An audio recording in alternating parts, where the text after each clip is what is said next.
In 1999, a circus elephant named Flora was tortured daily by a trainer named Gary Jacobson in Riverside, California. For 3 years, he broke her spirit with bull hooks and electric prods. Then, in 2014, 15 years after she'd been rescued, Flora saw him again. She didn't charge. She didn't trumpet. What she did was far more deliberate, and what happened in the courtroom 3 months later changed circus law in America forever. What happened next left everyone speechless. An elephant's temporal lobe, the part of the brain that stores long-term memories, is more developed than in any other land animal. Their hippocampus doesn't just record experiences, it archives them with emotional context attached. Scientists call this affective memory. Every sight, sound, and sensation gets filed with exactly how it made them feel.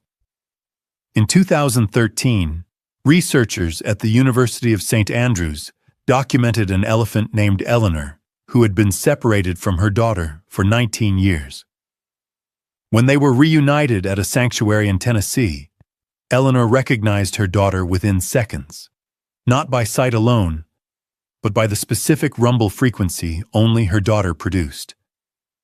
After nearly 2 decades, she remembered the voice. Dr. Joshua Plotnick, who studies elephant cognition at Hunter College, put it this way: elephants don't just remember faces and voices. They remember relationships. They remember who helped them and who hurt them. And they remember for life. Which means they also remember every moment of pain, every betrayal, every act of cruelty. Their extraordinary memory, evolved to help them survive droughts and find family across vast distances, becomes a prison when humans exploit them. This is the story of Flora, an Asian elephant captured in Thailand in 1989 as a 6-month-old calf, torn from her mother, shipped to America, sold to the Carson and Barnes Circus. By 1996, she was 7 years old and performing in the center ring. That's when she met Gary Jacobson, head animal trainer, and the man who would make certain she'd never forget him. If you want to see more stories about animal intelligence and justice, subscribe. We post new stories 3 times a week. Before Jacobson, Flora still had something resembling spirit. Handlers described her as reluctant but manageable. She responded to commands. She performed her routine. In the broken logic of captivity, she was considered trainable. But Gary Jacobson didn't want to train. He wanted to be broken. Between 1996 and 1999, in training facilities across California, Nevada, and Arizona, Jacobson used what the industry called disciplinary techniques. Undercover footage obtained by Animal Defenders International in 1998 shows what that actually meant.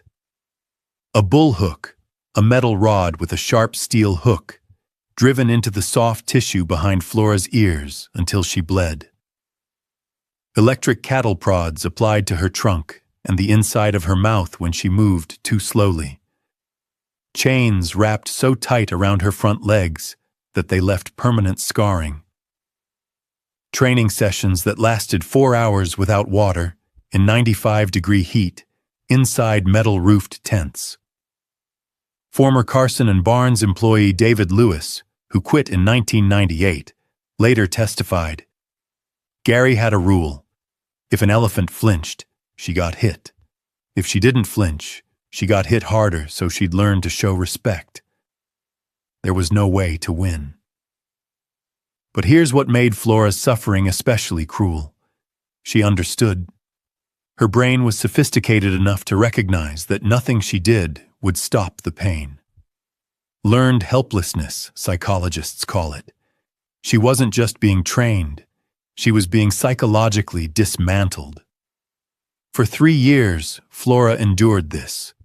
Her weight dropped from 7,200 pounds to 6,100. Veterinary records, obtained through later litigation, show untreated infections, malnutrition, and stress-related stereotypic behaviors. Repetitive swaying, head bobbing, compulsive trunk movements. Every night, she performed, stood on pedestals, raised her trunk on command. While families cheered, Flora's hyper-developed hippocampus recorded every detail. The smell of sawdust mixed with her own blood.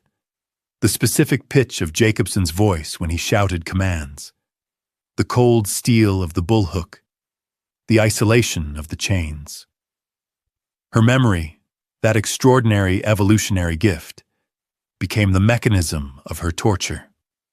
On November 12, 1999, during a routine inspection in Sacramento, a veterinarian named Dr. Susan Makota noticed Flora's condition and filed an emergency report with the USDA.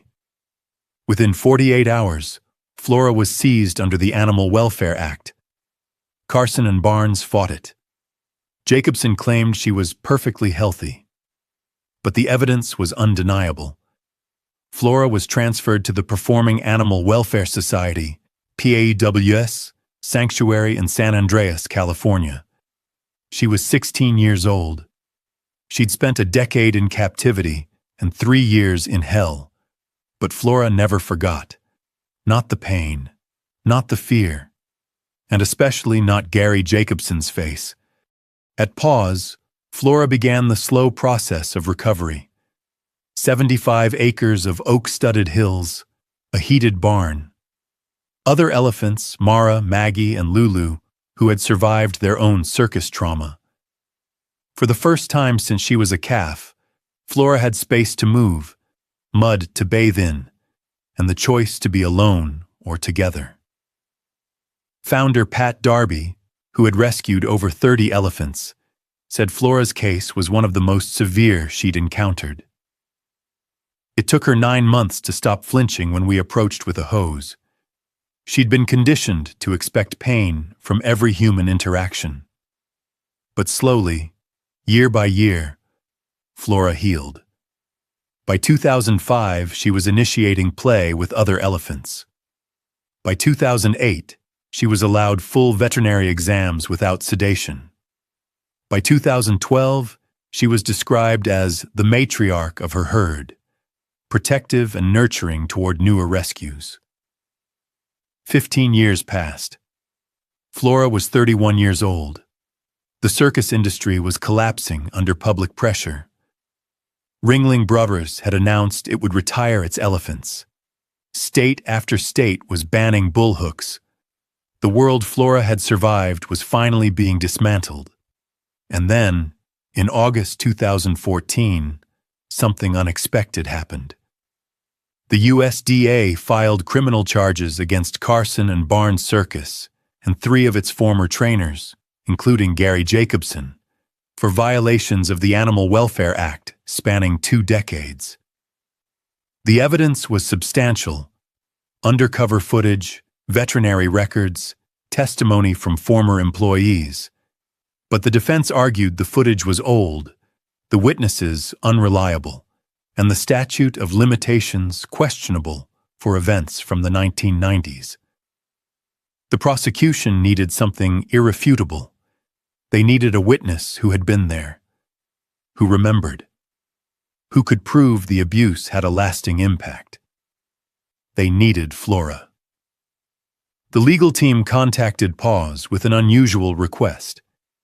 Could Flora identify her former trainer if she saw him again?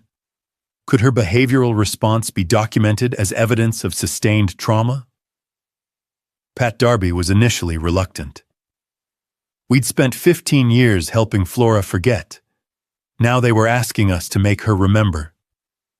But the prosecution argued.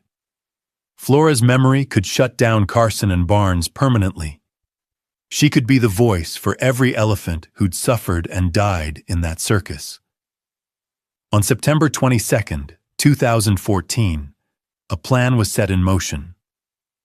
Gary Jacobson would be required to appear at the PAWS sanctuary as part of a pretrial site inspection. He'd be positioned 75 feet from Flora's enclosure. He wouldn't interact with her. He might not even notice her. But she would see him, and the cameras would be recording. What do you think happened next? Comment below before we continue. 3 stationary cameras had been set up around Flora's habitat, not for spectacle, but documentation. 2 independent animal behavior specialists stood alongside PAWS staff. Flora was calm. She was with her herd near the far pond, over 100 feet from the service road, dusting herself with dry earth. Normal behavior. Relaxed posture. At 10:03 a.m., a white van entered the sanctuary. Inside were USDA officials, legal representatives, and several former circus employees under investigation, including Gary Jacobson. The inspection began routinely. The group toured barns, reviewed care logs, and photographed facilities. Flora was not visible from their position. For nearly half an hour, nothing changed. Then the group began walking the perimeter path. At 10:31 a.m., Flora saw him. The change was instant. According to the written behavioral assessment later submitted by elephant cognition specialist Dr. Joyce Poole, Flora stopped mid-step. Her ears extended outward, fully spread. Her trunk lifted and froze, angled directly toward one individual in the group. This posture, documented in decades of field research, is not fear. It is assessment. Flora did not vocalize. She did not retreat. She did not charge. She watched. As the group moved, Flora tracked one person precisely. When he shifted left, her head followed. When he stopped, she stopped. When others crossed her line of sight, staff members she trusted, people she saw every day, she ignored them completely. For 8 minutes, her attention never broke. Dr. Poole later wrote, "This was not a generalized response to unfamiliar humans. Miss Flora displayed targeted, sustained attention toward a single individual, consistent with long-term individual recognition and memory retrieval. In simpler terms, she wasn't reacting to people. She was reacting to him." At 10:39 a.m., Gary Jacobson stopped walking. On audio captured by a nearby camera, he turned to his legal counsel and said quietly, "That's the elephant from Sacramento." Then, "She remembers me." Those words were not dramatic. They weren't spoken for the camera. They were reflexive, an abuser recognizing recognition. The inspection ended shortly afterward. Flora returned to her herd. Her posture relaxed. She resumed foraging. The moment passed, but it had been recorded from multiple angles, logged by professionals, and supported by decades of cognitive research. This footage would later be reviewed by federal regulators, veterinarians, and independent experts. Not as emotion, as evidence. When proceedings moved forward, the defense argued, as they always had, that the abuse was exaggerated, outdated, misunderstood, that animals don't remember like humans do. But the footage told a different story. It showed memory without words, recognition without confusion, trauma recalled with absolute precision after 15 years.